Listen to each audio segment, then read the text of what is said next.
Welcome back to the Daily Drum on WHUR and Sirius XM Channel 141. This is the Insight segment. I'm Harold Fisher. We are celebrating the rich legacy of Black motherhood, from the nurturing hands of our ancestors to the trailblazing mothers of today. We're asking, how has Black motherhood transformed and evolved? What does it mean to be a mother? Well, I have a fantastic panel of mothers and I guess you would say mother loves on this program tonight. And I'm sure that you're going to learn quite a bit about what motherhood is all about. My guests are Charlotte Avery. She is the mother of 7 children. Kim Blaney Bivings, she's the mother of a daughter and the grandmother of a 2- and 3-year-old. And Juanita Busy B. Britton, founder and president of BZB International. Now, she's hosting a Mother's Day event this weekend to celebrate mothers. I want to thank all of you for taking some time to sit and talk with us. And I want to, wish you all an early happy Mother's Day. Thank you. Thank you so much. And thank you for having me. Thank you. Yes. Sure thing. So I want to ask just kind of the basic question, and I'll start with you, Charlotte. When the word mother comes to mind, what does that mean to you? Does it come once or does it come 7 times in your mind? Well, it does come around a lot.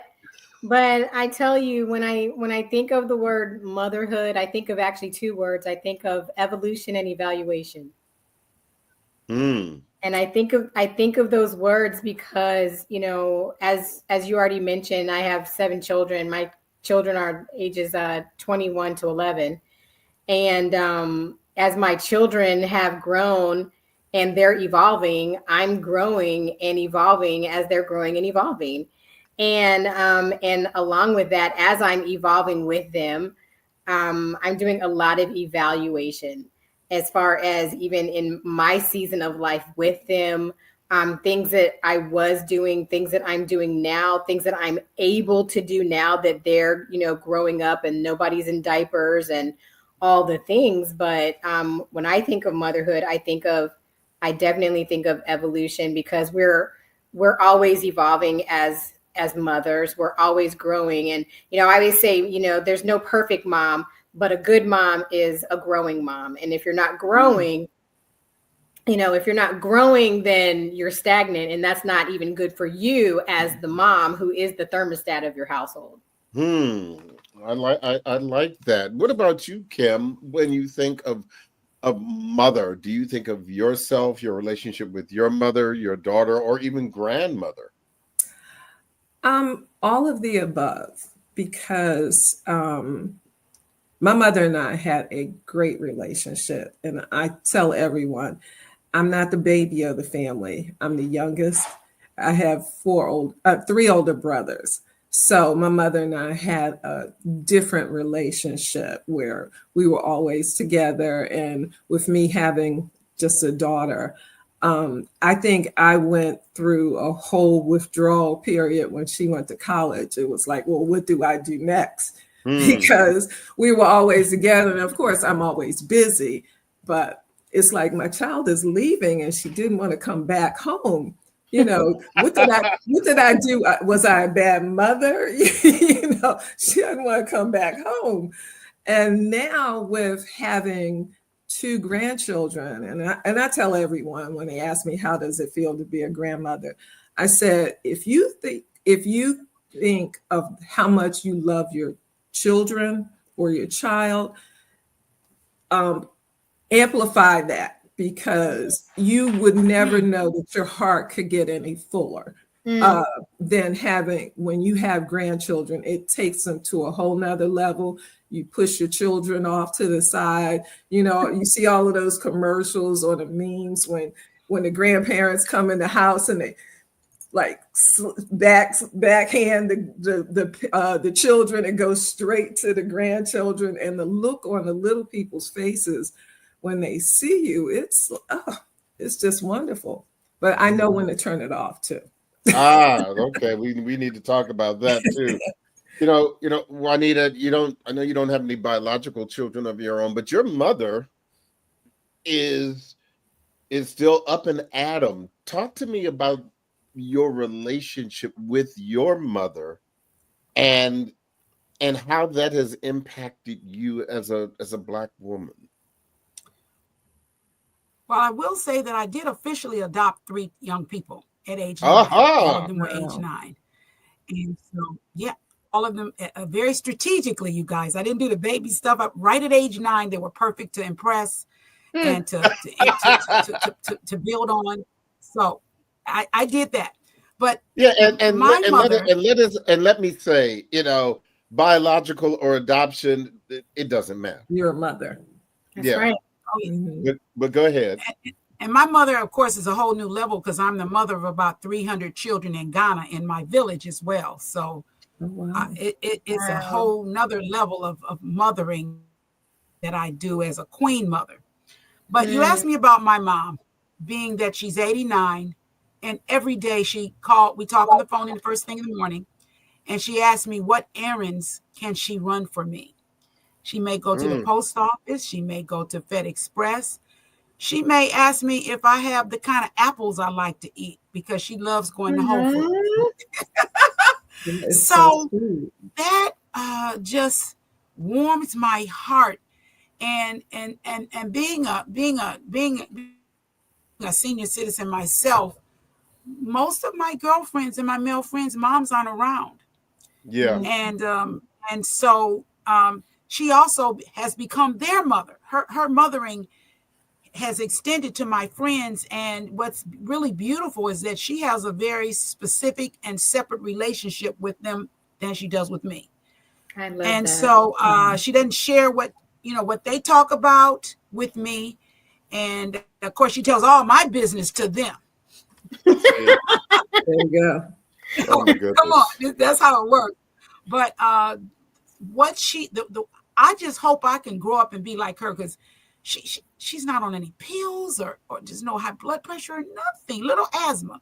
So the what she does and how she lives is what I and many of my friends would like to emulate as just a mother with a lot of love and a lot of energy to keep pushing, and never see her get mad about anything. If I could share with you that she loves barbecue and Budweiser beer, and none of that. She's not doing quinoa, So I'm just saying we're from Detroit, so. Well, that explains. Yeah, so. I love that. Hanging tough. Your mama kind of reminds me of my mama. Yeah. How so? Because my mom is 77, and she is on the move. My children, I always say my children keep my mom young and my mom keeps my kids smart, because she taught them how to tie their shoes. She's taught them like all the rules of how to play Scrabble and win. Oh yeah. She's the one who calls when the circus or the ballet or something is in town, is like, okay, what y'all doing on this day? We're going here. Taking them to the movies, just all the things. They keep her young, and she keeps them smart. And in our family, teamwork has to make the dream work. And so my mom is a huge part of our support system and our team. And I mean, just the lessons that she's able to sow into them, the legacy and all the things. It is so beautiful. And, she's very small and mighty. I think that's where I get it from, because, she's 4'9", but like she's 7'3" in the spirit. And, so, yeah. Let me ask you this, Kim, and this kind of dovetails into something that Juanita is doing this weekend. But as a mother now, as a seasoned mother, how do you want to be celebrated by your children and your grandchildren? What does it look like? That's a good question, because I actually found a book, and it's like a diary of questions that you fill in so that your children, your grandchildren, and great grandchildren, and it's like really specific I've questions seen that. yes, that you can fill in so that they know who you are. But my daughter knows me very well. She knows that I love her. I love my grandchildren. I'm not a child type person. They're cute, they're fuzzy, but I'm not the one. I always tell her, I'm not Granny's type of grandmother. I'm a Kimmy. That's what my grandchildren call me. And each one, Kenneth will be 4 next month. He knows that I fix everything for him. Like he's into dinosaurs. So and he can name every single dinosaur in those encyclopedia books at 3. And so if one breaks, he has a pile of toys in his playroom that his daddy or mommy can't touch. He has to wait for Kimmy to come over. And I take them home. I fix them with Gorilla Glue and have sleepovers with Gracie, my dog. So anything that breaks in the house, I fix for him. Elliot is my granddaughter. She knows that when she sees me, and I don't know how she knows what Sunday is, the day is, but as soon as she sees me, and it is on a Sunday, she goes and gets her little basket of her hair products and her bows. And she always says, Kimmy's gonna fix my hair, and I'm wearing a pink or a purple bow. She loves pink and purple. So yes. I do hair, and as Jordan says, I do all of these things and then I leave because so legacy wise, real quick, because I and better yet, to the point that I was making about celebrating, Juanita, you've got this Mother's Day weekend event coming up, and it's Saturday and Sunday. So kind of give me the rundown of what's going to happen, where it's going to be, and how people can participate. Well, yes, thanks for asking. So on Saturday and Sunday, I have a Mother's Day marketplace, and I've handpicked very specifically 15 different artisans with great products. For example, I've got 2 purse designers, 2 jewelry designers. I'm talking fine jewelry. I've got 2 clothing designers, 2 different women that make creams and butters and luxury items for the body. And so I've got a sister that makes hats, very specific people that have been participating with me for years. So that's free and open to the public right at the Anacostia Art Gallery. And then on Sunday specifically, I've got brunch en blanc, meaning all white, silver and gold accessories, very high-end event, tinted white table, and a concert with Ayanna Gregory and Free Benjamin. And I look at, he's buttoned up now. So I even say that I want it to be eclectic. I even, not just the proper white hat and the proper linen dress. I'm talking about some cute, funky jeans. I'm talking about maybe some sexy lingerie that you can wear out, because our little sisters dress very uniquely, as long as it's classy. And that sounds like Father's Day, not Mother's Day, but anyway. Harold's face lit up when you said that. And the best dressed person is going to get some kind of prize, $200 in cash, a piece of original artwork valued at $2,000, and African Ancestry is giving away a kit so that you can know which community you came from on the African continent. That's for the best dressed person. Where can people get this information? Juanita, because I've got to take a break. Where can they get this information? Okay, they can call me. Yes, what's the number? 202-550-7060. One more time, they please. can visit 202-550-7060, or they can visit the website Eventbrite. That's BZBrite. WHUR-International.com. So this is what I'll do, because I've got to take a quick break, but of course this will be posted on our website on WHUR.com. Please stay with us. We want to let you know, of course, that the Daily Drum will continue on Sirius XM channel 141. I'm Harold Fisher. The Original Quiet Storm with Raheem is next on WHUR. We'll be back in just a few seconds. Welcome back to the Daily Drum on Sirius XM channel 141. I'm Harold Fisher. We continue our pre-Mother's Day conversation. We're asking, what does it mean to be a mother? My guests are Charlotte Avery. She is a mother of 7 children. Kim Blaney Bivings, mother of a daughter and grandmother of a 2- and 3-year-old.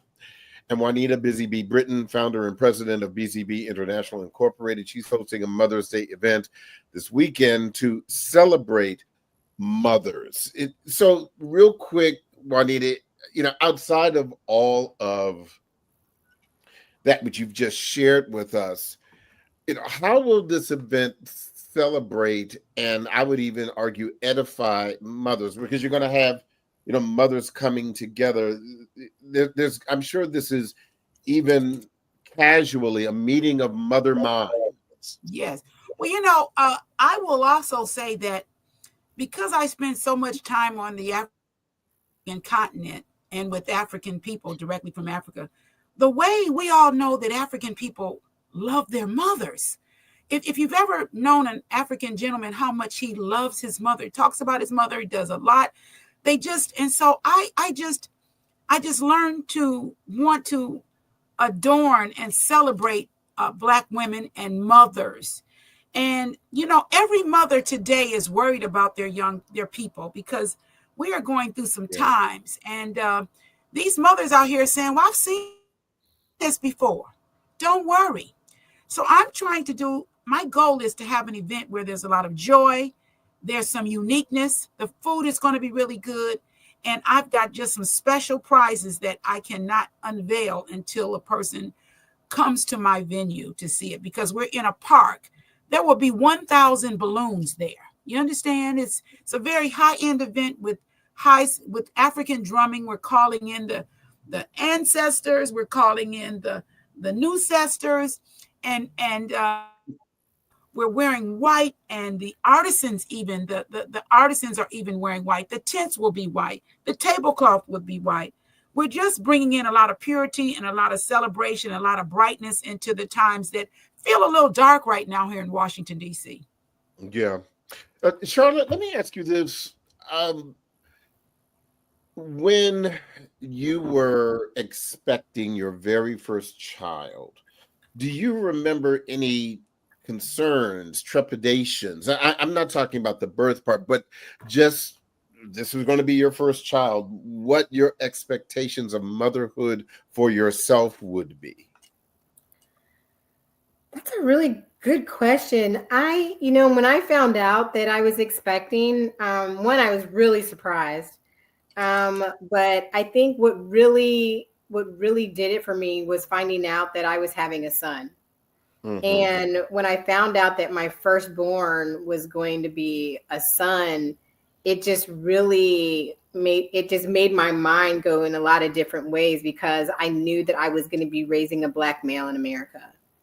My husband, him, he's your frat brother. He's amazing. Yes, he is. I mean, he is a very, very, very present father in the lives of our children. And so I'm so blessed to be married to a really amazing man who I adore, my children adore. He is just adore worthy. And so I knew that, I had a child with the right person.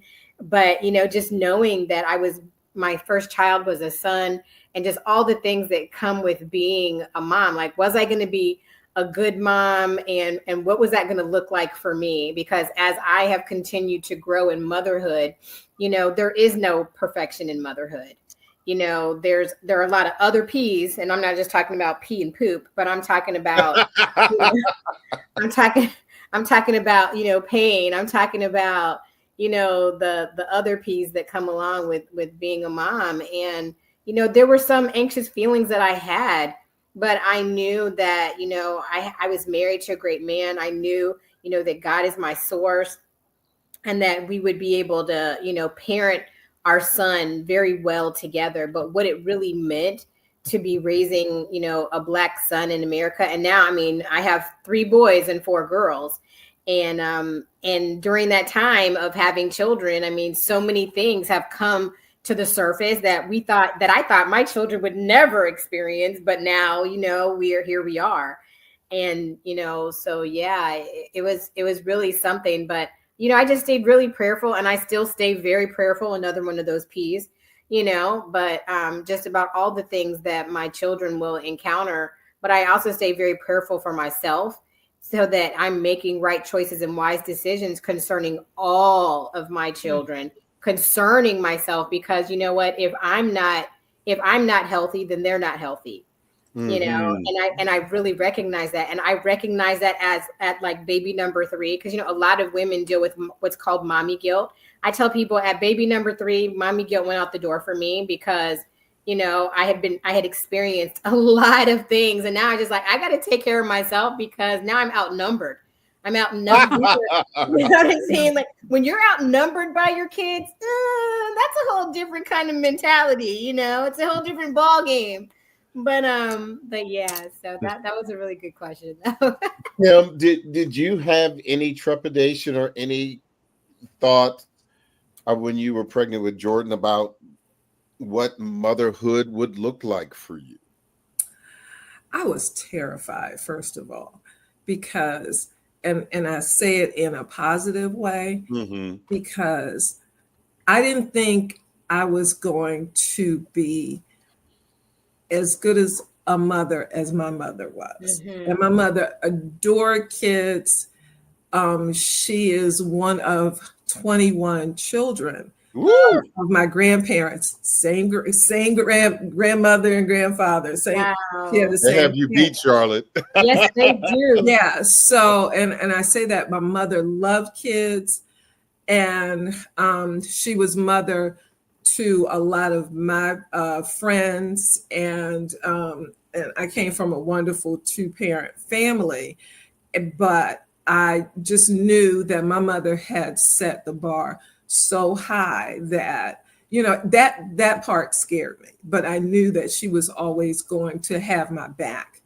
And she passed away 20 years ago, almost in April.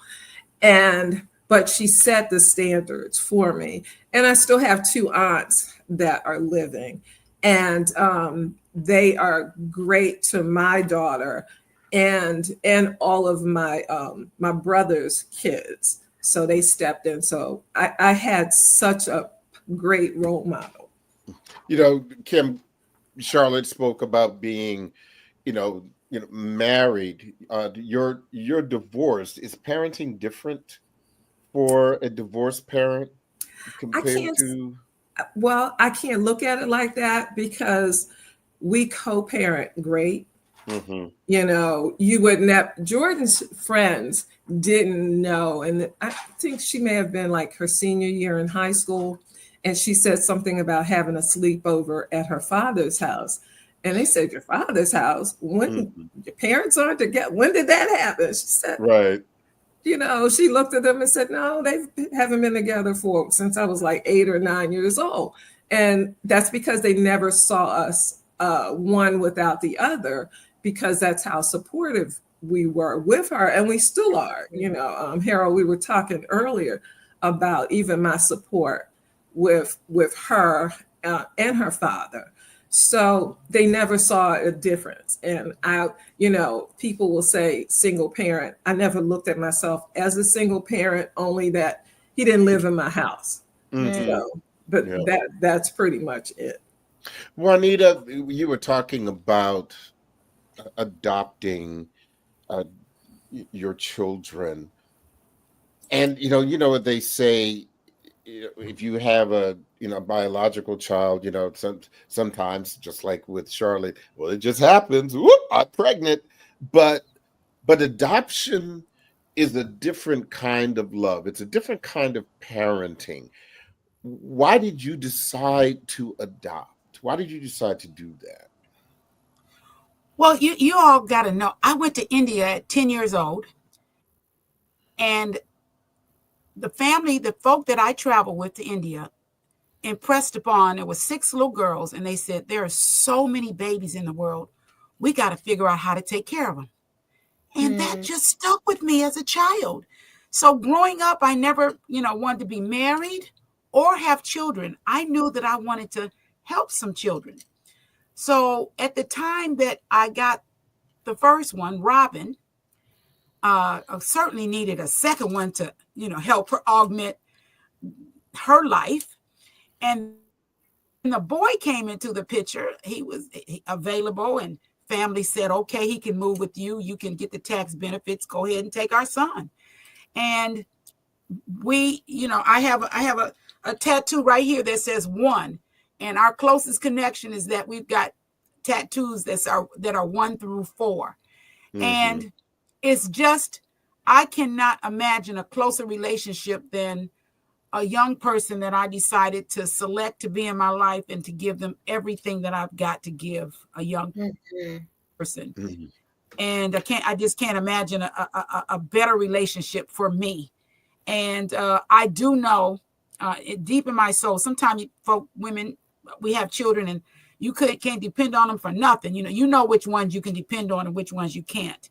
Yeah. And I'm telling you, all 3 of these young people, they're all 35 to 52 now.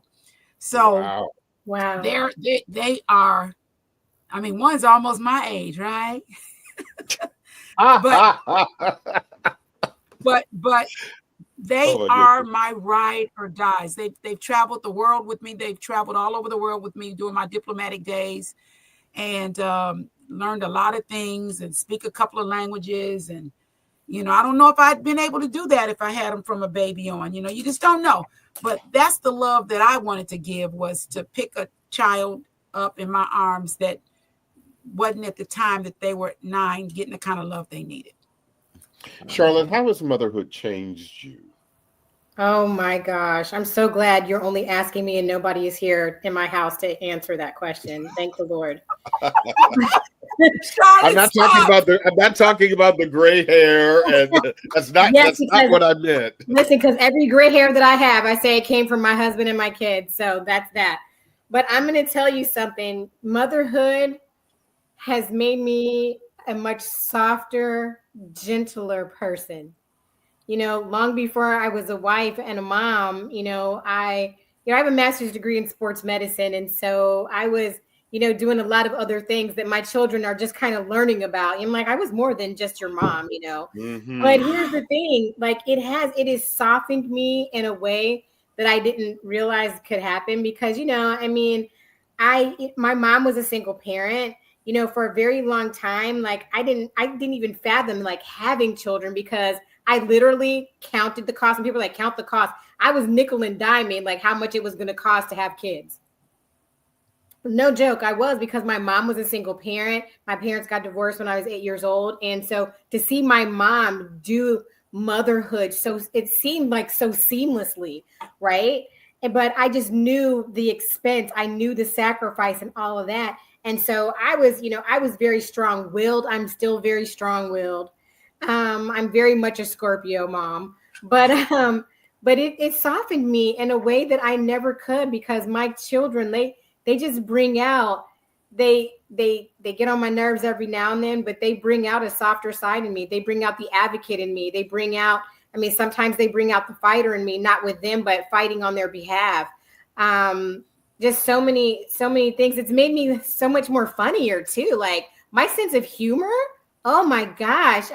That's why I'm glad they're not here, because I am funny. Like no matter what they say, I am funny, and my sense of humor is like off the hook. I don't care what they say. But yeah, I just love. I love being a mom. I'm enjoying the journey as I continue to grow and evolve with them. One thing that Juanita said though, because believe it or not, like the fact that I have 7 children is like one thing, but I actually wanted to have 4 children and adopt 3.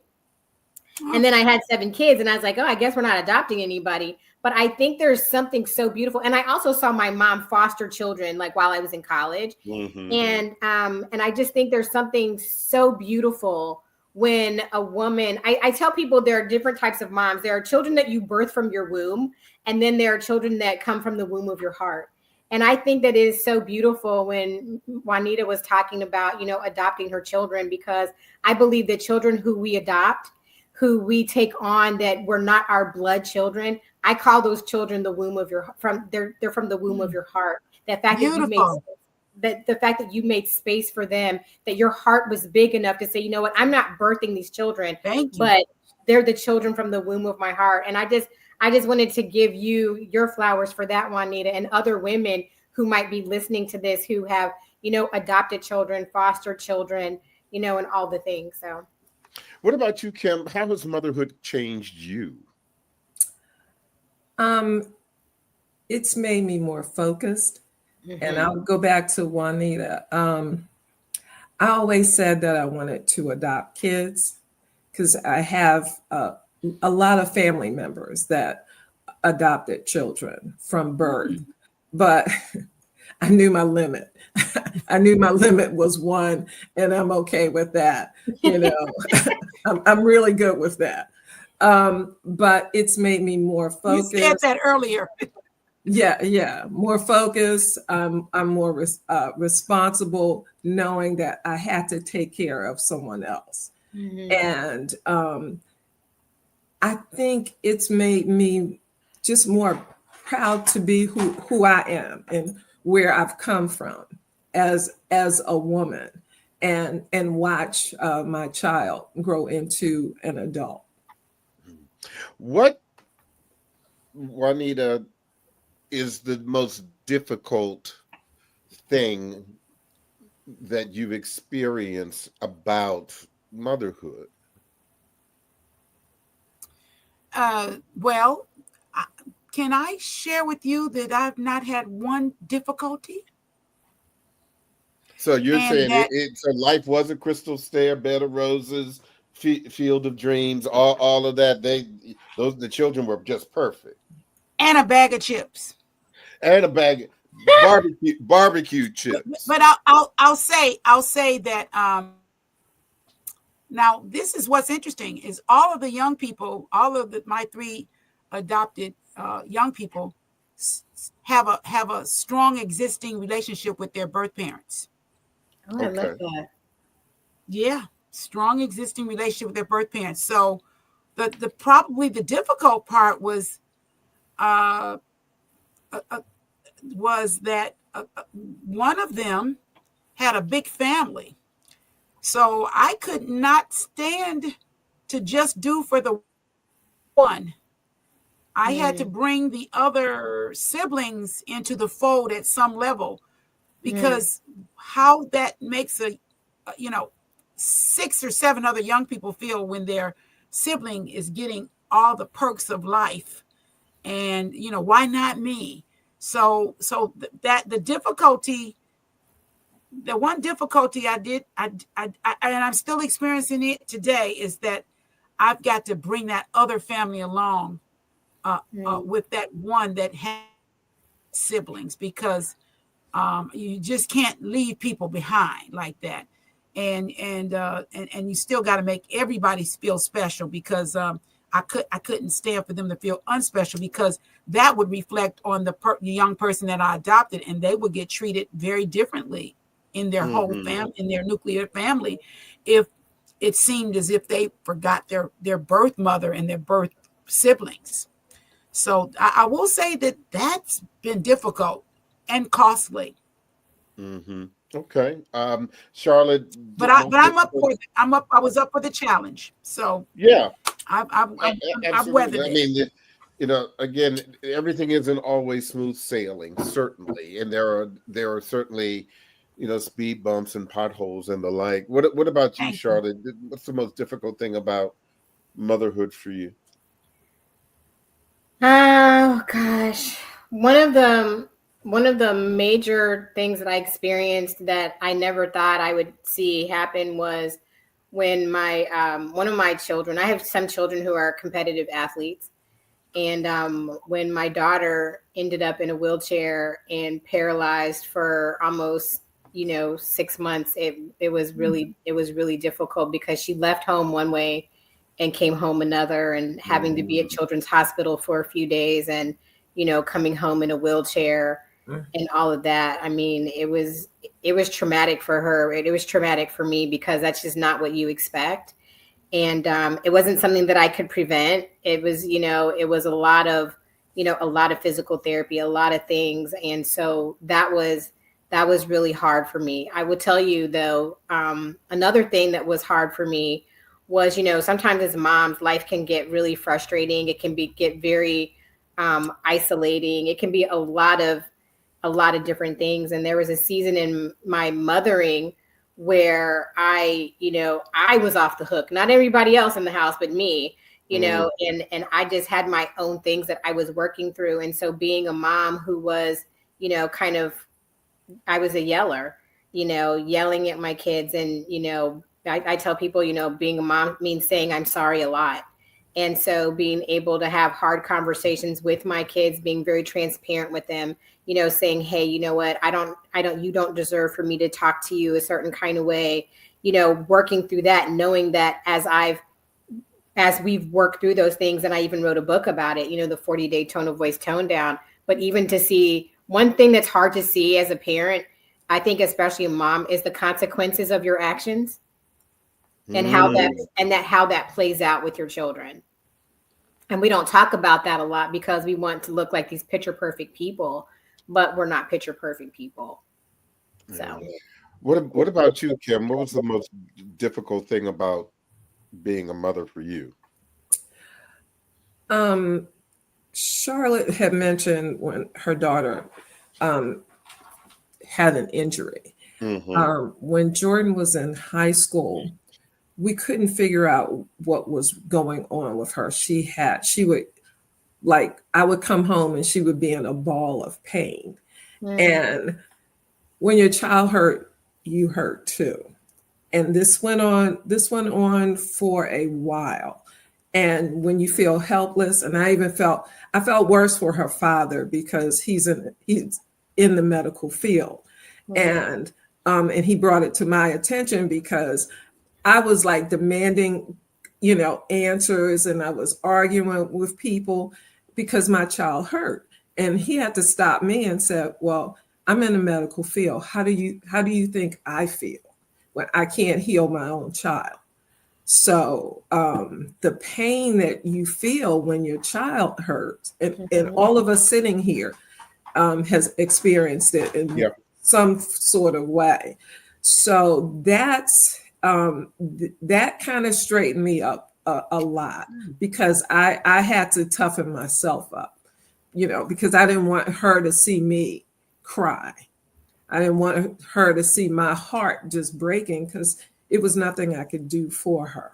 I think I appreciate you all sharing that. I only have a couple of minutes left, but I did want to ask each of you, and this is yet another important question, and I'll start with you, Juanita. What is the best advice that you can give to young women who want to be mothers, whether they want to adopt, whether they want it, or whether they want to have biological children? What's your best mother advice?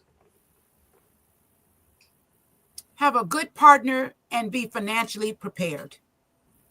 I just have a good partner and be financially prepared. I just don't see any need to.